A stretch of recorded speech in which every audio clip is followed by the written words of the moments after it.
What's going on? Welcome to the vlog. I didn't get a chance to really do any vlogging like the normal kind of vlogs that I usually do.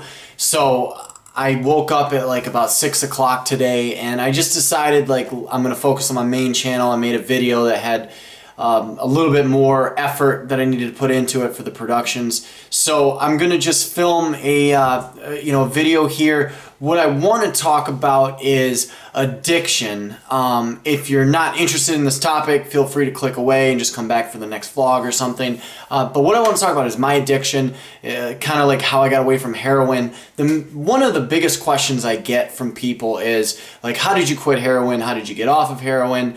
What do you do to stay clean from heroin? You know, these kind of questions. Some people on Tumblr will write me anonymously and say like I have a brother or a parent or a loved one that's addicted to opiates or painkillers or heroin, and I don't know like what to do. I don't know how to get them off of it. This kind of thing. And I feel like I'm in a reasonable like position to talk about this kind of stuff. Let me just give you a quick history in case you don't know. Some of you already do, but I've been addicted to heroin and struggling with heroin addiction off and on for about 10 years, since I was about 18, 19. I'm 28 now. The last time I relapsed was actually last September, so not even a year ago. I had been clean for almost 2 years, and then I made the decision one day to shoot dope. I ended up going back to rehab. Probation sent me to rehab. I was an outpatient at the time too. They wanted me to go back to rehab, whatever. So I lost a lot that last relapse. It was only 3 weeks that I was actively using, but by the time I had like failed the drug test and they told me I was going back to rehab, I was just like, fuck it, and I just kept using. I lost a lot. I had to drop out of school that semester. I lost like my relationship with my parents and stuff. I eventually got all of that and more back within the span of about 8 or 9 months. I'm going on 10 months clean. So, I've done a lot since I've gotten clean, and I guess you could say in recovery from heroin. I don't really consider myself in recovery though, because I'm still very much an addict, and there's a lot that I still do that is very, it's an expression of my addictive personality, my addictive behaviors, and I'm kind of at a loss as to what to do with that. But what I can say is that even though I have like this severe like addictive personality that can be very self-destructive, for the simple fact that I'm away from heroin, I'm away from alcohol, I'm away from drugs in general, my life is a lot better. My life is much more productive, even though I find my addiction translated into other areas of my life. What does that mean? That means like it could be fitness, it could be social media, it could be nicotine, caffeine. I find myself constantly trying to like fill this empty void inside of me, and I've always been like that. Even when I was a little kid, it would be like Legos. Like I remember when I was in first grade, all I wanted to do was play with Legos. I never wanted to do schoolwork, and I just always felt like empty inside. So like I get addicted to stupid shit so easily. But my life is a lot better without drugs. I want to say this too though. Will I be clean forever? The chances are not good. If I'm just being honest with myself here, and I don't mean this in a pessimistic kind of way, but the chances that I'll be clean from heroin for the rest of my life, or clean from drugs for the rest of my life, are not good. If you look at my personal history, it looks like relapse, clean time, relapse, clean time, relapse, clean time, since I was 14 years old, 16 years old, something like that. So that being said, also, if you look at statistics online, the chances for long-term recovery for especially heroin addicts, but drug addicts, alcoholics, the chances really aren't that good. Once you're a drug addict, it's really, really hard to maintain a lifetime of sobriety. Now, I don't get depressed about that at all because I focus on the day. And that's what I really want to get to in this video, is if you have a loved one that's on drugs, or you have a loved one that's addicted to heroin or whatever, it could be a parent, a sibling, a kid, it could be your girlfriend, your wife, whatever. If they're addicted to drugs and they're into drugs, the thing you have to understand is, even for yourself, you got to take this thing one day at a time. It does us as addicts and as loved ones of the addict, it does us no good to stress about the future and to like think about the past, regret the past. I've got a lot of things that I regret doing. I don't sit there and dwell in Regretville because that would be unproductive for me personally, and it would actually be destructive. So I try to like just keep it in the day. I can't worry about the future. I can't really worry about, am I going to be clean tomorrow? Am I going to be clean next month? Am I going to be clean next year? I don't think about that. I just think about today. Today I'm going to be clean. I guarantee you it's 12:30 a.m. in the morning. I'm not planning on buying drugs or getting alcohol or anything like that tonight, and that should be good enough. But I feel like if you do know somebody that's in active addiction, trying to get them separated from their drug of choice is like the hardest part to initially. It's the hardest part and it's the easiest part at the same time. What do I mean by that? Well, when I'm caught up in my active addiction and I'm shooting heroin, I can't see like a way out. You know what I mean? It seems hopeless.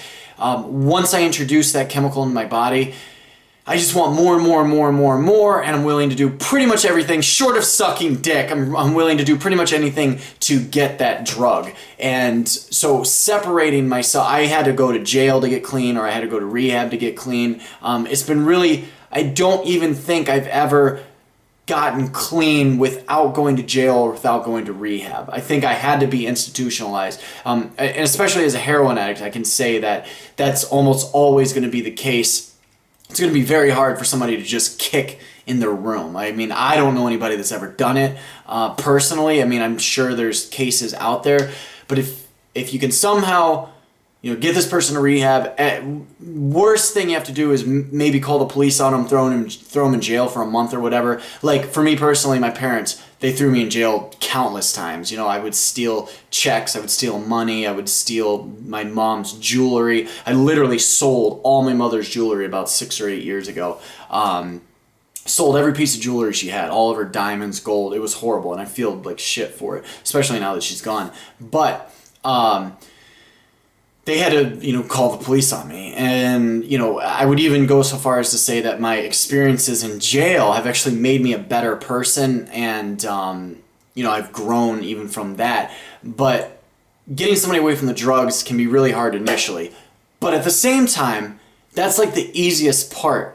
Getting off of drugs and getting clean is so fucking easy compared to staying off drugs and staying clean. Now, to give an example, like lately, because I'm coming up on like 9 months clean, lately the thoughts are creeping up closer to the forefront of my brain about like wanting to drink or fantasizing about using or just thinking, like I'm just being honest, but I had that thought that like I could literally do heroin just once, even though I've proven to myself, I've proven to myself in the past that I can't, but I have the thoughts that I could do heroin just once, and then I'll just put it down and I won't do it again for like 6 months or a year or whatever.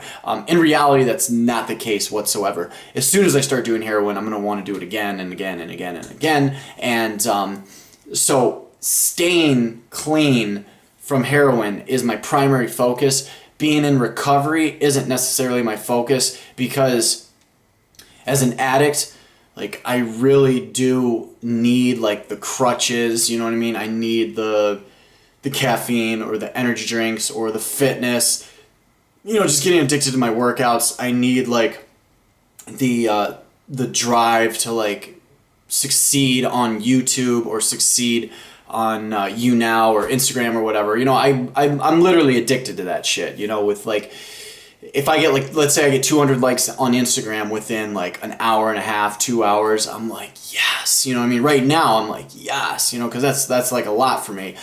Eventually I grow a tolerance to that, and 200 likes isn't enough. I need 500 likes within an hour or whatever. So you can see that like I grow a huge tolerance to other thrills in my life.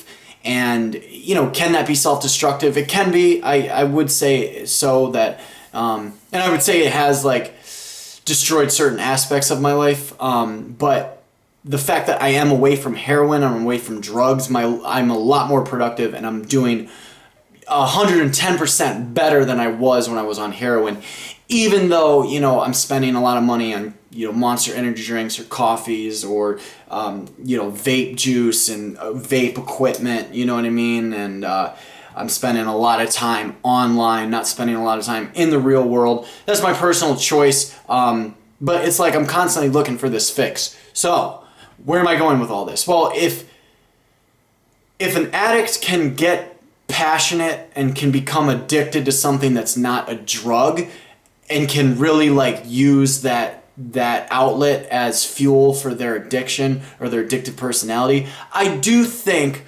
that it's worth like encouraging. You know what I'm saying? Like I do think that as a drug addict, as long as you're not doing drugs, your life can be 110% better, even if you're addicted to some other stupid shit. You know, like some people would get really into, I don't fucking know, it could be something as silly as like getting addicted to like cars or bikes, motorcycles, you know what I mean? Just like souping up your shit or wearing nice clothes, whatever, you know what I mean? Like if you can translate your addiction into something else other than drugs, I do think it can help you. I don't know if it's sustainable long term though, to be honest with you, because I've never had like 5 years clean from drugs. It's just never, you know, it's just never happened. So I don't know like if what I'm doing now is going to work for me long term. I don't know. I guess we're going to find out. But I can say that even though I am obsessive and compulsive towards other things in my life, and that side of my personality hasn't gone away, for the simple fact that I'm not doing heroin, my life is so fucking better than it was when I was shooting dope. And if I were to go shoot dope tomorrow, I would probably lose everything within the matter of about a week, maybe 2 weeks tops. I would be back in rehab or back in jail. I mean, that's just how I work. When I get off of probation, right? This is the thought that keeps me up at night. Am I going to stay clean when I get off of probation? You know, do I have like these reservations? I do. I have reservations to use or drink alcohol again. You know, I do. I would be lying to you if I said I didn't. But when I'm off of probation, I'm going to be able to, like, if I want to go to the bar and drink, I can go do that and not worry about it. Or if I want to like come home and broadcast and, you know, get a little tipsy on Jägermeister or whatever, I can do that shit, you know. Will I ever get to a place where, you know, I'll be able to like control that kind of stuff and like control the urges and not do, I don't know. I have no idea. Like the fact that I'm on felony probation right now, I have to like acknowledge the fact that that is a huge reason as to why I'm clean and why I'm, you know, not using drugs or drinking alcohol.